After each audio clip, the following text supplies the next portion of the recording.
30 гадоў таму, 2 красавіка 1996-го, Менск і Масква падпісалі дамову, якая паклала пачатак саюзнай дзяржаве. Пагадненне прадугледжвала глыбокую інтэграцыю ад агульнай эканамічнай прасторы і энергетычнай залежнасці да каардынацыі вонкавай і абароннай палітыкі. Сёння Беларусь застаецца ў саюзе з краінай, якая вядзе паўнамаштабную вайну ў рэгіёне і пашырае мабілізацыю. Ці мае ў такой канструкцыі Беларусь увогуле магчымасць, каб выйсці з так званай саюзнай дзяржавы і вярнуцца да нармальных адносінаў з суседзямі.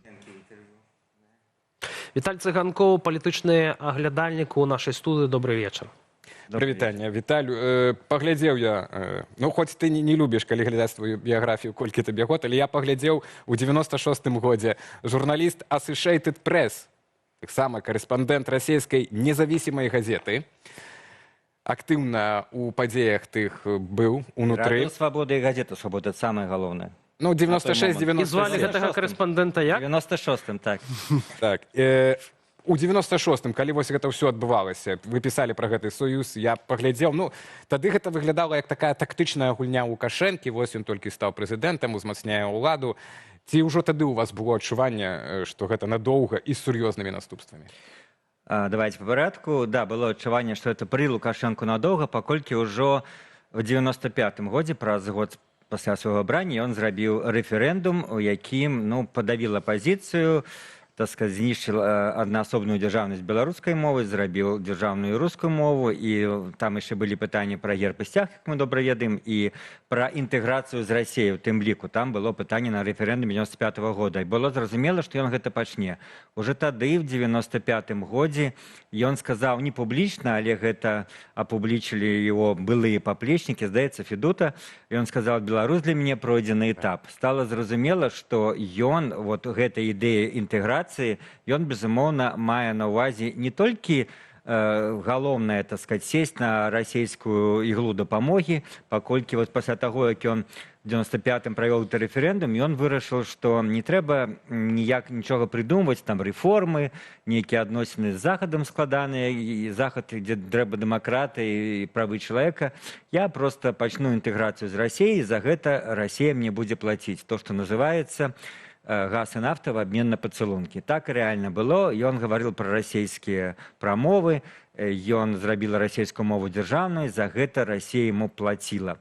А потым гэта такая, ну, рацыянальная, скажем, рацыянальныя матывы в яго палітыцы, але был і аб'ектыўна такі асабісты нерацыянальны матыў, гэта менавіта шапка Манамаха. Сапраўды, як ён сказаў, Беларусь для мяне пройдзены этап, такое галавакружэнне ад поспехаў, ён всіх перамагае, ён вырашыў, што на фоне гэтага слабога і хворага Ельціна з малым рэйтынгам ён можа яго перамагчы і стаць прэзідэнтам Расіі, стаўшы кіраўніком нейкай аб'яднанай расійска-беларускай дзяржавы. Так што у гэтай інтэграцыі быў і такі сэнс, вось, акрамя таго, што проста сесці на, так сказать, на шыю, на карак Расіі эканамічны, што яму ўдалося, ўдавалася даволі доўгія гады. Другі яшчэ было жаданне яго прыйсці ў Кремль в якасці кіраўніка аб'яднанай расійска-беларускай дзяржавы. А гэтыя мары, яны разбурыліся аб рэчаіснасць, калі Пуцін прыйшоў да ўлады? Так, менавіта. Всё шло до таго, што Ельцин сапраўды слабы, Ельцин падбіраў себе нейкіх паслядоўнікаў, пераемнікаў, якія адзін за адным не задавальнялі. Там, тым ліку, там і Немцоў нейкі час быў дэмакрат, і там Степашин, там Чубайс. Ну, Чубайс не быў в якасці пераемніка, але вот каго ён падбіраў, і все не падабалася. І вось нарэшце ён знайшоў таго, хто яму спадабаўся, так? КДБшніка Пуціна. І Лукашенко гэта было канец яго мары, бо Пуцін адразу... Там был раздрай в России, там было, что фракция там Лужкова, Примакова в Державной Думе, она имела больше, чем эта проуладная фракция Черномырдина, якая была за Ельцина.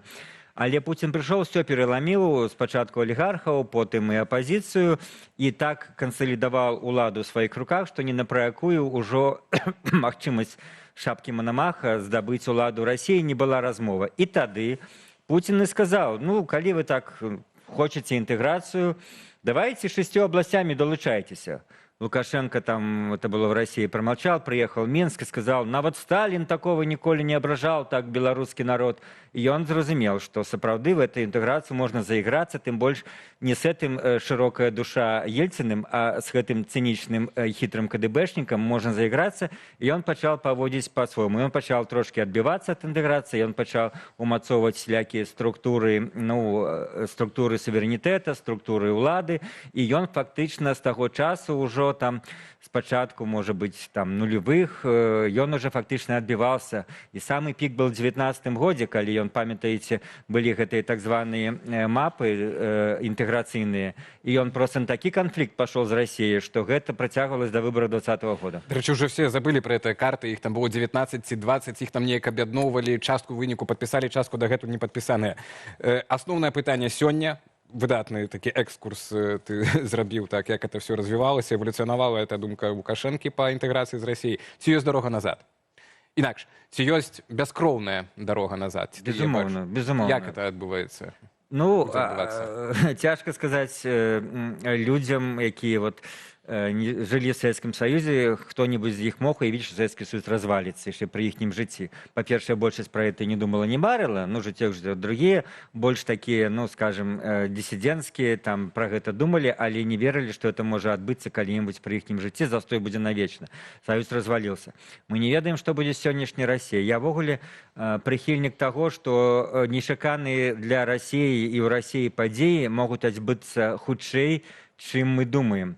Ёсць шмат там таких, ведаеце, філосафаў, якія разлічваюць нейкія гістарычныя перыяды, і вот 35-36 гадоў это нейкі такі стабільны перыяд, там 17-53, з 53 по 89, і вось зараз заканчивается другі, ну, трэці вот гістарычны перыяд, там з 90 по 25-26, што в России павінны настаць нейкія кардынальныя перамены. Я, дарэчы, з'яўляюсь прыхільнікам этого погляда, но не абавязкова 26-м, а то, что в России вот цяперашняя структура, якая здаецца железабетоннай, яна падыходзіць да нейкага свайго лагічнага канца, ці это будзе звязана з вайной, а гэта рэдка, так сказать, не супадае. Звычайна вайна падштурхоўвае все працэсы, і працэс развал улады ў Расіі, развал грамадства Расіі, ён, безумоўна, гэтая вайна падштурхне. Тым больш, што не відаць варыянтаў, дзе Расія можа атрымаць нейкую яркую перамогу в этой войне. Пакуль жа у Расіі знікае інтэрнэт, так, і змяншаецца, заканчваецца інтэрнэт, і заканчваюцца салдаты на вайну, нават студэнтаў збіраюцца цяпер мобілізаваць. Які не маглі рускую уявіць яшчэ 2-3 гады назад, што будзе ў іхняй краіне. А цяпер, так, па разнарадцы кожнае ВНУ. Ты кажаш пра палітычны аспект, ці магчыма, так, вось, вярнуцца нам назад з гэтай залежнасці, а вось Беларусь пад Расіяй, ці гэта навякі, як сёння шмат, дзе казалі афіцыйныя асобы, у тым ліку на ўрачыстасцях, якія сёння адбываліся, ці адыход ад уплываў Крамля магчымы і пры Лукашэнку? На гэтае пытанне ў інтэрв'ю з Гафірай Жук адказаў адзін з самых аўтарытэтных эканамічных даследчыкаў Беларусі Павел Данейка.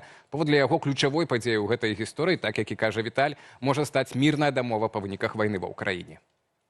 Мирный договор – это будет шанс Лукашенко опять попробовать повернуться на Запад. То есть давайте... У него нет политической ориентации. Запад, Россия и так далее. У него есть одна ориентация. Это максимизация его личной власти. Сейчас он под Путиным в большей мере, чем раньше. И уход на Запад – это уход из-под власти Путина. Повернуться на Запад для него сегодня означает укрепить свою власть. Понимаете? Личную власть. И он будет пытаться это сделать. Каким способом, не знаем. Может быть, он эту казахскую модель возьмет, еще что-то. Но оставаться в нынешней ситуации долгое время невозможно. Шановне господарство, всю размову з Павлом Данейкай надзвичай цікавую глядзіце на нашым канале Белсат Лайв, не на Белсат Ньюс. Лінк да гэтай размовы ўжо ёсць у чаце трансляцыі. Віталь, можа, тады не варта сапраўды, як кажа Павел Данейка, чакаць, пакуль Расія сама разваліцца, ці настолькі аслабне? Пакуль што это адзіны варыянт нашага адыходу ад Расіі, бяскроўны, так, які разглядаецца. А вот сапраўды можа быць і такі трошкі перыяд, калі яшчэ вось гэтай мірнай дамовы, як цяпер, калі яшчэ не да канца ясна, хто там перамог, хто прайграў у гэтай вайне, але ўжо варушняк ёсць, ужо ёсць Рада міру, ўжо Лукашенко куды ісці едзець. Можа, вось гэта таксама акно магчымасцяў? Ну, я б сказал, что так хутка все гэта не можа адбыцца, і калі ты спытал, я казал пра ўвогуле, што это не назаўсёды, не назаўжды, але не трэба тут мець ілюзіі, это будзе нелёгка. Перш за ўсё за той эканамічнай залежнасці ад Расіі, якое яна мае, але, напрыклад, калі вспоминаць той же савецкі час, то Эстонія мела намнога большую залежнасць ад Расіі, чым Беларусь в 91 годзе. Калі Беларусь, частка таваров шла яшчэ там в іншыя рэспублікі СССР, Украину, Казахстан, то в Эстонии там у нас было 75%, у них было там за 90% залежность от России. Теперь там их с Россией там пару процентов гандлю.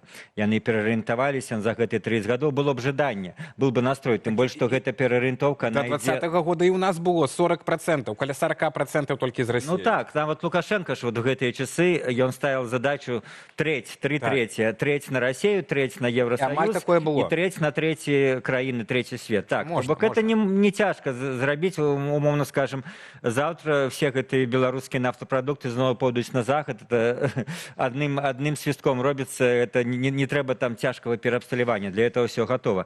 Так что нельга казаць, что гэта адначасова лёгка, але ну тут і праблемы з, скажем так, арыентацыяй геапалітычнай насельніцтва і з панаваннем там рускай культуры і рускіх СМІ в Беларусі, то бок тут не толькі эканоміка, але беларусы такія практычныя людзі. Я уже неяк приводил, здаецца, в нашем эфире прыклад, что за все годы доследования социологичных самый низкий рейтинг России был приблизно вот до Путина, до прихода в 99-м году, когда была война в Чечне, другая, там и Путин, и когда Россия была наибольш такая, то, что мы называем ослаблена. Там был бардак, там не было улады надейной, ну, с пункту гледжання, так сказать, российцев и белорусов.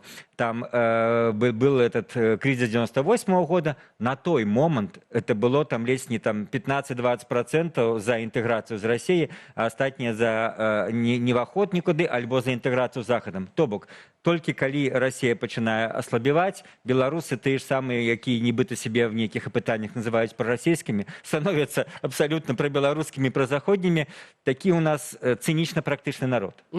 Шмат разоў разважалі у тым ліку ў праграме «Двубой», ці магчымы лукашызм без Лукашэнкі, а ў мяне пытанне, ці магчымая саюзная дзяржава без Пуціна і Лукашэнкі, калі яны сыйдуць, памруць, сыйдуць, не ведаю, у нябыт. Вось гэтая ідэя, ці ёсць тыя прыхільнікі гэтай ідэі, гэтага мёртвага стварэння, якія будуць гатовы абараніць эту мёртвую саюзную дзяржаву? Ну, прыхільнікі ёсць, але, конечно, абараніць яны не будуць. Это як в тым же 91-м ніхто не выйшаў абараніць Савецкі Саюз, калі было аб'яўлена пра яго заканчэнне. Где былі 20 мільёнаў савецкіх камуністаў? Ніхто з іх не выйшаў. Так і тут. Яны, можа, і застануцца прыхільнікамі, але, конечно, актыўнага супраціву не будуць чыніць. Просто, па-першае, будуць баяцца. Это не такія людзі, якія, ну, некая дробныя, можа быць, будуць выходзіць, там, десяткі, сотні людзей. Але ў цэлым, я ж кажу, беларусам, калі пакажуць, што вот у нас шлях цяпер іншы, богатую Европу, там, а Россия, она вот разваливается толку ад яе ніякага, там и там эканамічны кризис, и еще что-нибудь, то многие прихильники так званой саюзной державы, они повернутся в бок Заходу. И тут же есть, ну вот як, например, с незалежностью. Мы ведаем, и все опытания, люди, ну там на 97% за незалежность. Заступление такое непосредственное в Россию, там 3-5% заўсёды было, не больш, да. Але за інтэграцыю з Расіі даволі шмат, там 40-50, там, таму што людзі, ну, інтэграцыю ўспрымаюць як нешта такое, што прынясе прыбытак, што добрае. Сябраваць, не сварыцца. Вот. І тут менавіта так сацыяльнае, ну, сацыялагічныя пытанні паказваюць, што людзі мяняюцца в залежнасці ад канкрэтнай сітуацыі, па-першае, а па-другое, калі інтэграцыя з Захадам будзе падавацца больш выгадна і больш прыносіць прыбыткаў, конечно, большасць людзей будзе паварочвацца туды, і больш за тое часам не трэба будзе доўгі час, можа быць, дзесяцігоддзі, такого пытання не будзе стаяць. Это будзе паступовы плавны пераход ад менш залежнасці ад усхода і большай незалежнасці эканамічнай, палітычнай і так далее. Главное, каб за гэты час вот меньше вот этого всего, як сёння это законодаўства новое, которое придумляюць по пропаганде гомосексуализма там, и так далее, отключение интернета, все эти справы, каб яны як мага найменш нам за этот час. Зараз скажите беларусам, вы хочаце, як в России, каб не было інтэрнэта, заходніх марак, студэнты мобілізуюць на вайну. Расійцы сюды все ездзяць. Так, студэнты мобілізуюць на вайну. Пакарыстацца інтэрнэтам Беларусі, да. Так.